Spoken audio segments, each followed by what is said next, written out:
Vamos a charlar con Sergio Martín Gómez, que integra el Ateneo Néstor Kirchner, que está trabajando en la subdelegación de trabajo que se inauguró este año aquí en Moreno.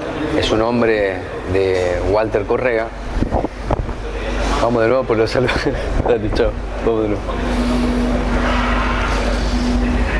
Los comunicados ya empiezan a salir.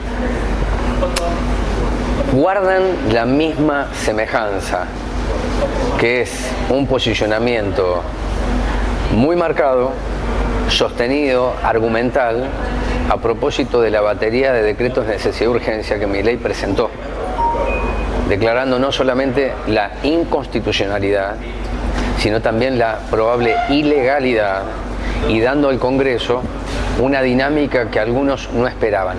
En la medida, tengo que aclarar, que el presidente de la Nación llame a sesiones extraordinarias con una fecha que es clave, el 29 de diciembre.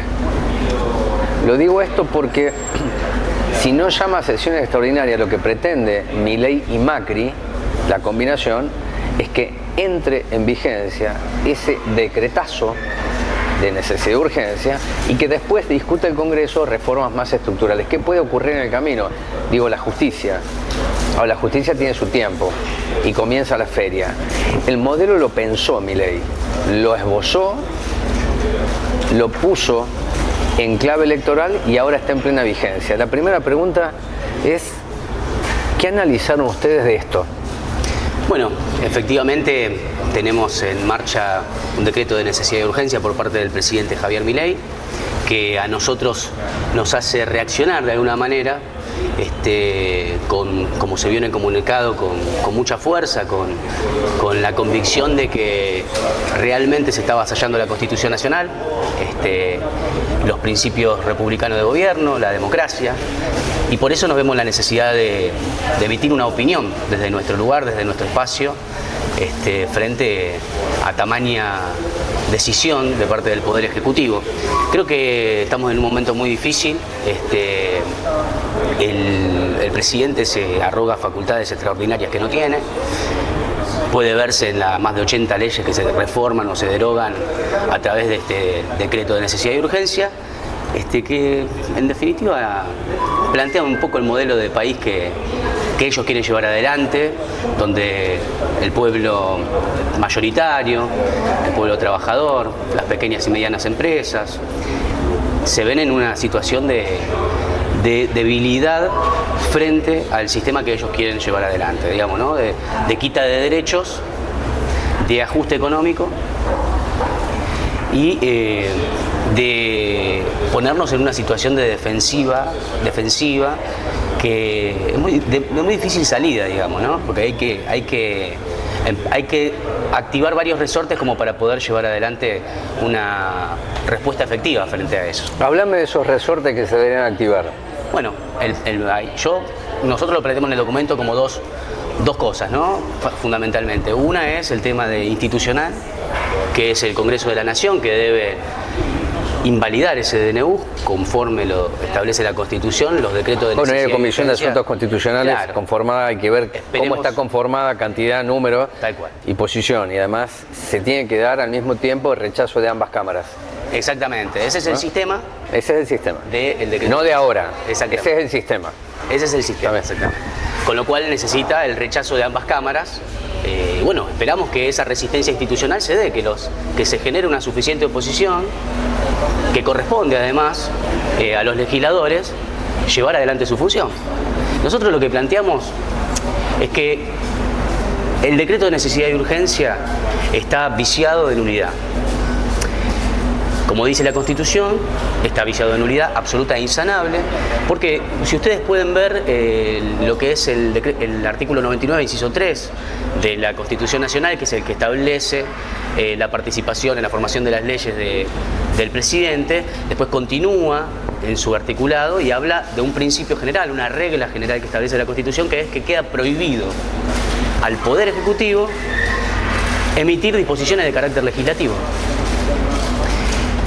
El DNU significa eso, son disposiciones de carácter legislativo. Fíjate que se da esto, Sergio, ¿no? Que yo no lo tomo como válido para avanzar. de parte de Milei.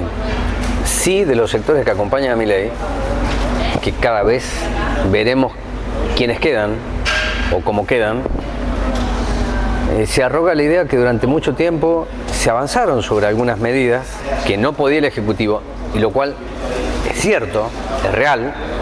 Entonces, sobre esa plataforma, que habrá sido circunstancial o perdurable en el tiempo, él dice, ahora lo hago yo, ¿no?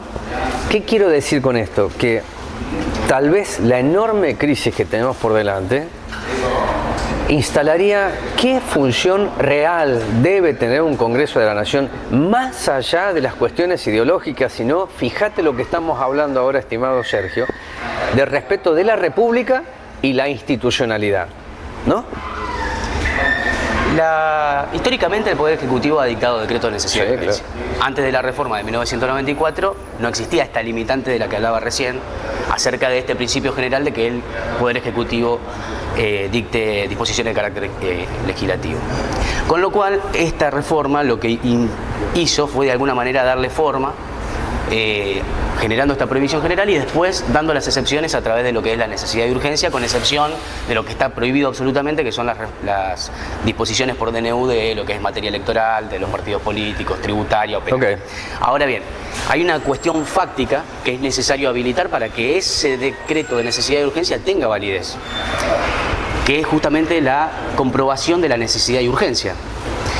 Y acá lo que tenemos, que yo creo que es novedoso, más allá de que los distintos poderes ejecutivos los distintos gobiernos que fueron transitando en nuestra democracia han utilizado esta herramienta, acá estamos en lo que nos llamamos hace muy poquito mega DNU. Tenemos un paquete de leyes reformadas, derogadas, que difícilmente pueda visualizarse una necesidad y una urgencia. ¿Cuál es la urgencia de modificar la ley de deportes para que los clubes sean sociedades anónimas? ¿Cuál es la urgencia de eliminar el agravamiento indemnizatorio de las empleadas de casa particular que no están registradas o que están deficientemente registradas? ¿Cuál es la urgencia? La urgencia significa que vos no podés pasar por el trámite del Congreso por alguna eventualidad de fuerza mayor, de desastre natural, de cuestiones bélicas, o en todo caso que el tiempo establecido en la Constitución para la formación de las leyes no te den lo inmediato para poder hacer esas reformas, que no te alcance el tiempo. Sin embargo, ustedes ven que el propio Poder Ejecutivo en su DNU ni siquiera le puso fecha de entrada en vigencia, el 29 de diciembre. Exactamente. Si tal era la urgencia, ¿por qué no le pusieron fecha de entrada en vigencia hoy? Yo comparto, fíjate, yo comparto con vos, porque es un análisis severo el que estás haciendo. De nuevo, es tan importante la crisis que recuperar el sentido de las palabras, los conceptos, es vital. Porque si no, se llevan puesto todo, porque durante un tiempo funcionó el de llevarse puesto todo. Con eso, te aclaro nuevamente, muy lejos de legitimar, debemos encontrar todas las herramientas para demostrar que no es viable, porque este es un cambio cultural. No es solamente económico, no es solamente laboral, no es solamente financiero, es cultural. Por lo tanto, hay que encontrar las mejores herramientas institucionales para denunciar que esto es inconstitucional. No alcanza con la consigna. Por supuesto, por supuesto. Yo mencionaba el tema del Congreso, pero también... Y me parece bárbaro, te digo que yo comparto lo que decís. Actualmente se están presentando amparos. Sí, claro. Seguramente alguno debe estar pensando la posibilidad de presentar una acción declarativa de inconstitucionalidad. Ok.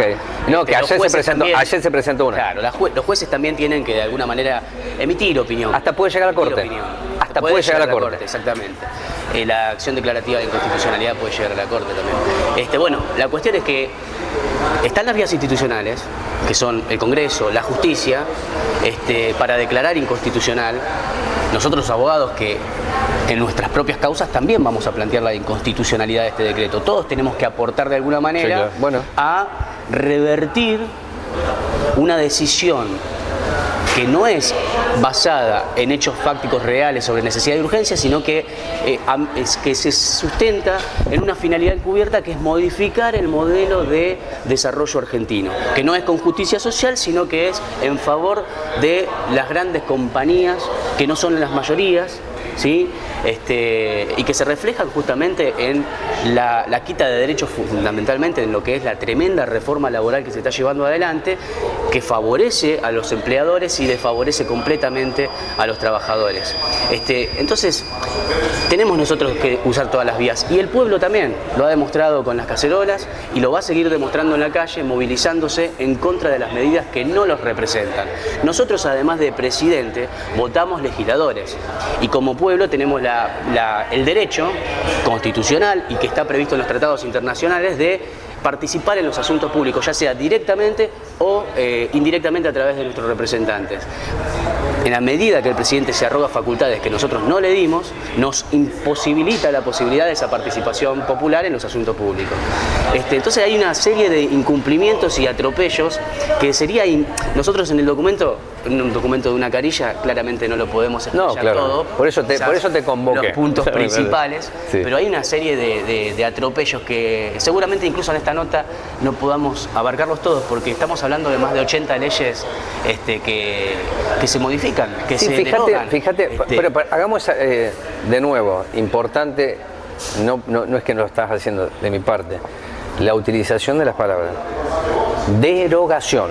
Ni siquiera son nuevas leyes, están diciendo las leyes que existían no sirven. Desregulamos el mercado.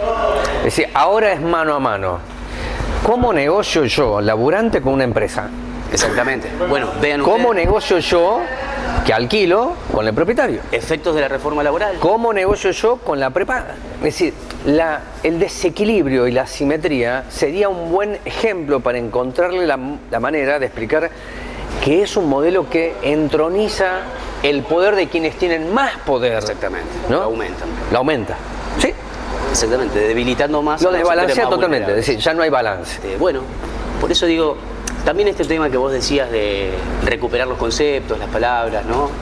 Sí, ponerlo en práctica. Ellos hacen esa pelea también, fíjate que en el propio discurso de Milei, él plantea la cuestión libertaria como un eje de su discurso, plantea el principio de no agresión al prójimo y no para de agredir al pueblo, no para de agredir a los trabajadores quitándole derechos, no para de agredir a los jubilados, no para de agredir al conjunto de la sociedad con la inflación que autoinflige, de manera que el principio de no agresión se lo dejó guardado en su casa.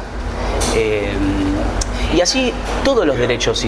Ustedes no sé si vieron el discurso del primer día, sí, donde él dice, bueno, el ajuste no va a afectar al sector privado, pero va a haber más pobreza, más indigentes.